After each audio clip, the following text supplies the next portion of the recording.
Bismillahirrahmanirrahim. Après la membrane plasmique, maintenant on va voir l'aspect fonctionnel de cette dernière. On a un cours sur les fonctions d'adhésivité cellulaire où on va voir la matrice extracellulaire, on va voir les fibres de collagène, on va voir les GAG, les glucoprotéoglycanes et l'école biologique et les moyens d'union. Pour les gens qui cherchent ce support, ils sont toujours dans la description. Abonnez-vous toujours, je vous invite. Et surtout, ne laissez pas seulement ces vidéos à votre disposition.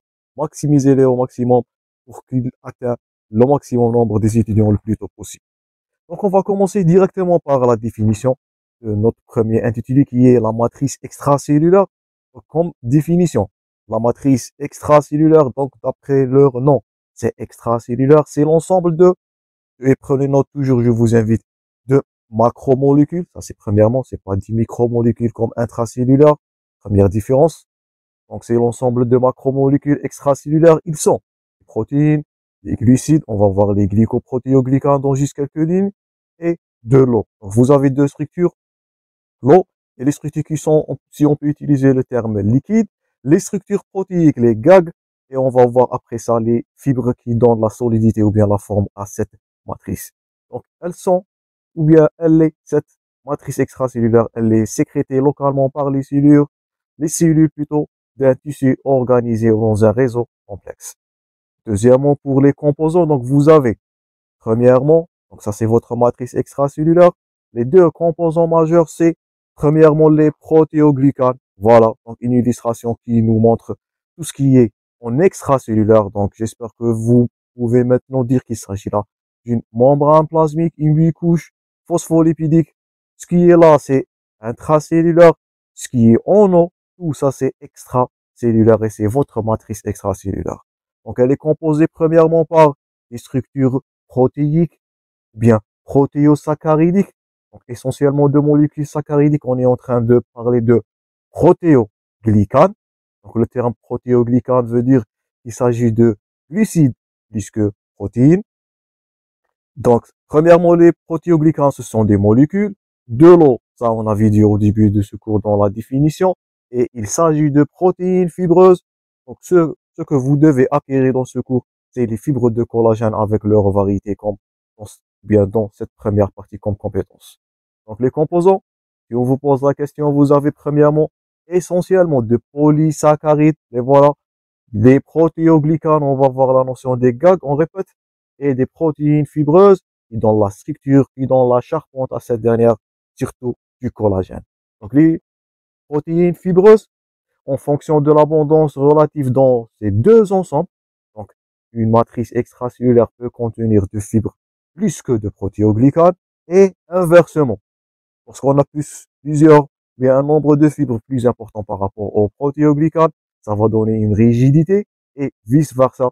Les protéoglycanes vont donner une notion avec de l'eau de liquéfaction. On va voir ça dans la fonction de la matrice extracellulaire.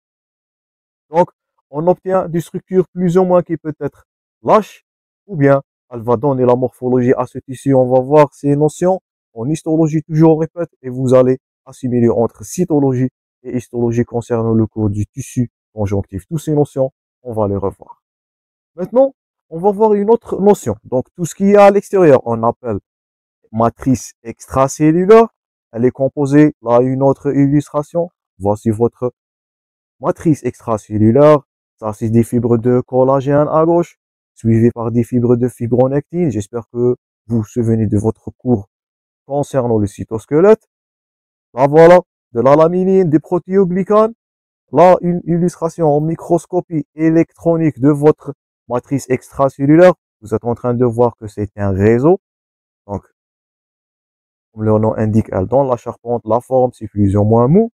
Et une autre notion là, tout ce qui est liquide à l'intérieur, donc on appelle tout ça de la matrice extracellulaire. On appelle tout ce qui est fibreux des protéines fibriques, ou bien des protéines fibreuses, soit élastiques, soit collagènes, soit réticulaires. Et on appelle tout ce qui est liquide, donc faites attention à ce point, de la substance fondamentale. Donc si on vous pose la question, voilà un schéma qui illustre tout. Donc tout ça, on l'appelle de la matrice extracellulaire. Regardez-vous dans les guillemets. Donc tout ça, c'est de la matrice extracellulaire. Elle est composée par soit de structures fibreuses qui sont, on répète, surtout du collagène, ou fibres élastiques, ou réticulaires, On va revoir, on répète toujours dans le cours concernant le tissu conjonctif, ou bien tout ce qui est liquide, tout ce qui est protéoglycane. On appelle ce dernier de la substance fondamentale et j'espère que vous allez jamais confondre entre ces deux notions.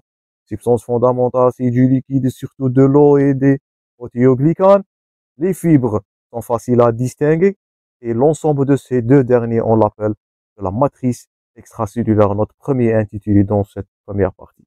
Donc, la substance fondamentale, décrite dans votre support, c'est une substance qui est amorphe, de consistance qui est semi-fluide. Donc, c'est pas comme les fibres, elle n'est pas solide. J'espère que vous êtes en train de noter tout ce qu'on est en train de dire. Elle contient d'eau, elle contient d'ions, elle contient des composés organiques non fibrillaires. Faites attention à cette erreur. On répète tout ce qui est fibre. C'est pas de la substance fondamentale, c'est fibreux. Donc, ces substances non fibrillaires sont les protéoglycanes. Donc, maintenant, nous sommes arrivés à la notion de polysaccharide ou structure protéique, la protéoglycane, ou bien des glucoprotéines. C'est la même chose, on répète, tout ce qui est protéoglycane. Donc, il s'agit du glucide plus que protéine et vice-versa. Glucoprotéine, c'est du protéine en association avec du glucide. C'est seulement la proportion qui va changer. Donc, protéoglycane ou de glucoprotéine,